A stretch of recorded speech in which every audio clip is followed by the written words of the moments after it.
ناظرین آداب، 24 مارچ 2023 مطابق یکم رمضان کے اودھ نامہ وائس ایڈیشن میں آپ کا خیر مقدم ہے۔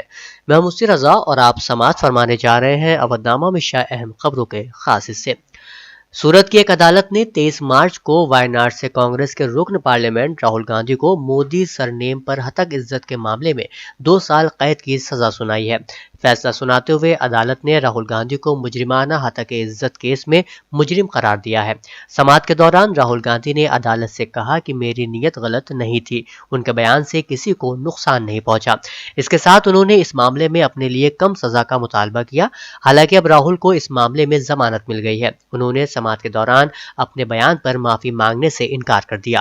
بتا دیں 2019 کے لوک سبھا انتخابات میں کرناٹک کے کولار میں ایک ریلی کے دوران راہل گاندھی نے کہا تھا کہ تمام چوروں کا سرنیم مودی کیوں ہے۔ اس تبصرے پر کافی ہنگامہ ہوا، جس کے بعد BJP MLA اور گجرات کے سابق وزیر پورنیش مودی نے اس تبصرے کو لے کر مجرمانہ ہتک عزت کا مقدمہ دائر کیا تھا۔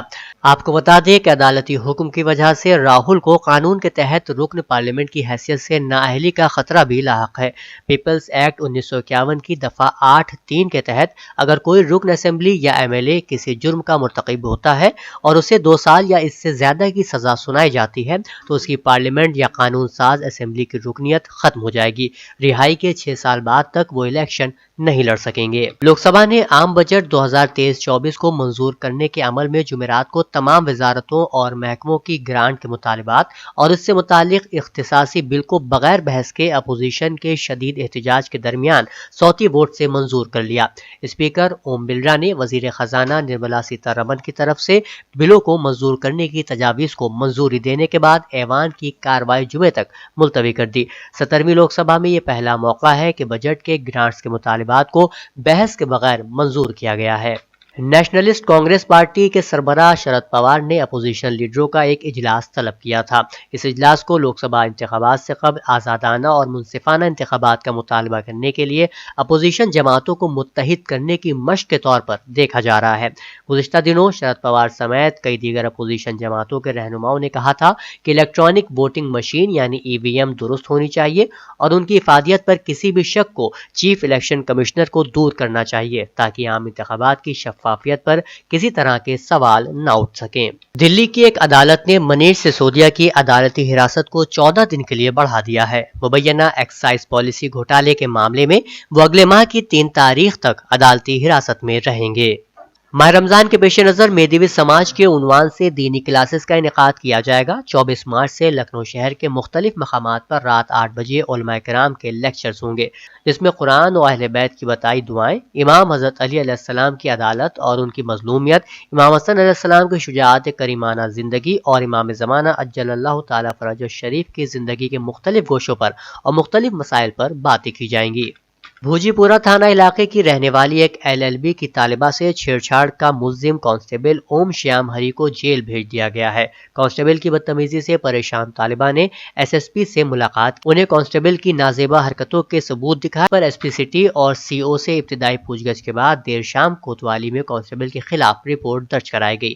جمعرات کو ملزم کانسٹیبل کو جیل بھیج دیا گیا۔ ایک اور خبر کے مطابق بارہ بنکی سیشن عدالت کی جانب سے عمر قید کی سزا کاٹ رہے حکیم طارق قاسمی کی آج لکھنؤ ہائی کورٹ کی 2 رکنی بینچ نے ضمانت منظور کر لی ہے۔ سال 2015 میں حکیم طارق قاسمی کو سیشن عدالت نے عمر قید کی سزا سنائی تھی۔ عمر قید کی سزا کے خلاف ہائی کورٹ میں اپیل داخل کی گئی تھی، جسے عدالت نے 2015 میں ہی سماعت کے لیے قبول کر لیا تھا۔ جمعیت کی ریلیز کے مطابق اپیل پر سماعت نہ ہونے کی وجہ سے ملزم کی ضمانت پر رہائی کی درخواست داخل کی گئی تھی، جسے ہائی کورٹ کی 2 رکنی بینچ کے جسٹس عطاء الرحمان مسعودی اور جسٹس سروج یادو نے منظور کر لی۔ ممتاز صحافی اختر یونس قدوائی کا ایک مقامی اسپتال میں انتقال ہو گیا۔ ان کی عمر تقریباً 96 سال تھی۔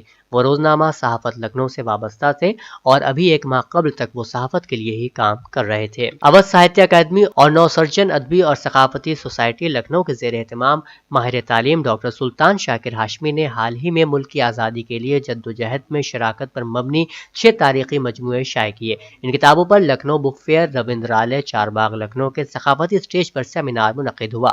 پروگرام کی نظامت ڈاکٹر یوگیش گپت نے کی۔ ڈاکٹر سلطان شاکر ہاشمی نے مہمانوں کا خیر مقدم کرتے رکھتے ہوئے کہا کہ میں اپنے ان 6 تاریخی مجموعوں کو خوش آمدید کہتا ہوں جنہیں تیار کرنے میں کئی سال لگے ہیں، جن پر آج ادب کی کئی اہم شخصیات گفتگو کے لیے موجود ہیں۔ Era's Lucknow Medical College and Hospital Era University Lucknow کی vice chancellor doctor professor Farzana Mehndi نے Era's Lucknow Medical College and اسپتال میں مانو سہایتا فاؤنڈیشن کے رتھ کو ہری جھنڈی دکھا کر روانہ کیا۔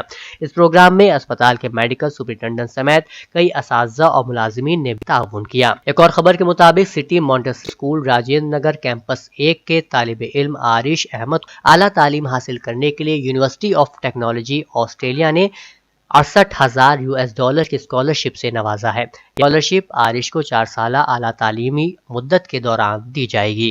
اودنامہ میں شائع جہانما خبروں کے مطابق سعودی اور ایرانی وزرائے خارجہ نے رمضان کے آغاز کے موقع پر ٹیلی فونک رابطہ کیا اور ایک تاریخی 2 طرفہ مفاہمتی معاہدے پر عمل درآمد کے لیے جلد ملاقات کرنے کا عزم ظاہر کیا۔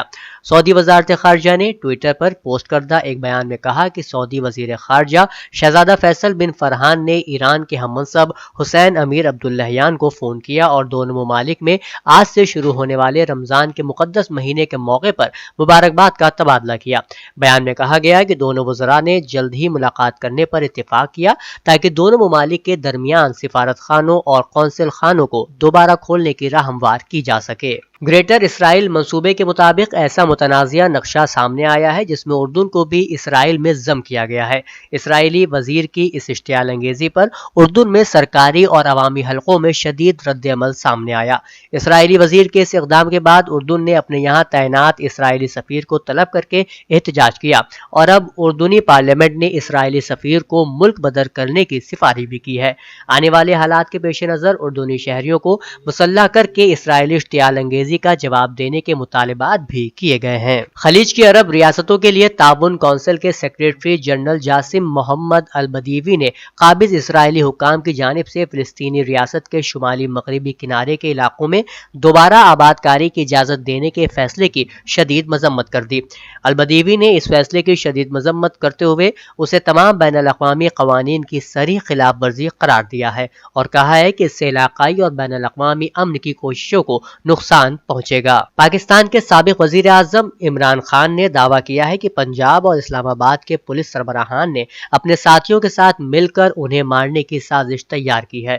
ان کا کہنا ہے کہ پولیس خود تشدد پھیلا کر میرے گھر میں گھس آئے گی اور مجھے قتل کر دیا جائے گا۔